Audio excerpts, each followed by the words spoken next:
අපි කවදාවත් කම්පෙයාර් කරන්න හොඳ නැහැ දැන් ඉන්න ක්‍රීඩකයෝයි අපි කාලේ හිටපු ක්‍රීඩකයෝ. නමුත් ඒ කම්පිටිටිව්නස් එක ඒ රයිවල්රි එක ආයි ගේන්න පුළුවන් කියලා හිතනවා. මම හිතන්නේ මහාරුෆ් ඒක තමයි මේක කරන්න ඕනේ. මොකද දැන් මේ ගිය ටික කාලේ මේක තමයි වෙලා නැත්තේ. අපි ක්‍රිකට් ගහන කාලේ ඇත්තටම අපිට ලොකු චැලෙන්ජස් ගොඩක් තිබ්බා. අපිට ක්‍රීඩකයෝ දෙන්නේ 3 දෙනෙක් පහු කරන් යන්න ඕනේ නැෂනල් ටීම් එකට ගානවා නම්. මම ක්‍රීඩාකාරී මුත්තයි මුරලිදරන්ලා රංගන හේරත්ලෝ ඔක්කොම ක්‍රීඩා කරනවා.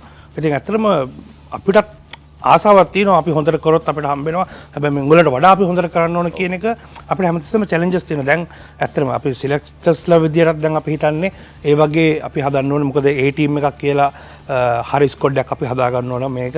හැම ස්පොට් එකෙම දෙතුන්ෙක් ෆයිට් අනිවාර්යයෙන්ම දෙන්නේ 3 දෙනෙක් තියන්න ඕනේ. මොකද අපි මාධ්‍ය සාකච්ඡාවෙත් කිව්වා අපි පොසිෂන් වලට ප්ලේයර්ස්ලා හදනවා කියලා. විශේෂයෙන්ම අපි ඒක කරොත් තමයි හැමෝන්ටම තියෙන දෙයක් ඉස්සරහට ඇවිල්ලා නැහැ. මටත් මම මෙයාට වඩා ගැහුවා මට හම්බ වෙනවා chance එකක් කියන එක. ඉතින් ඇත්තටම බෑකප් ප්ලෑන්ස් ගොඩක් අපි හදලා තියෙනවා. ඉතින් විශේෂයෙන්ම බෝලින් ස්කොට්ස් මොකද අපි හොඳම ස්පිනර්ස්ලා ගත්තොත් හොඳම 10 15ක් ඕවරලා අපේ 10 15 අනිවාර්යෙන් ප්‍රැක්ටිස් කරන් ඉන්න ඕනේ.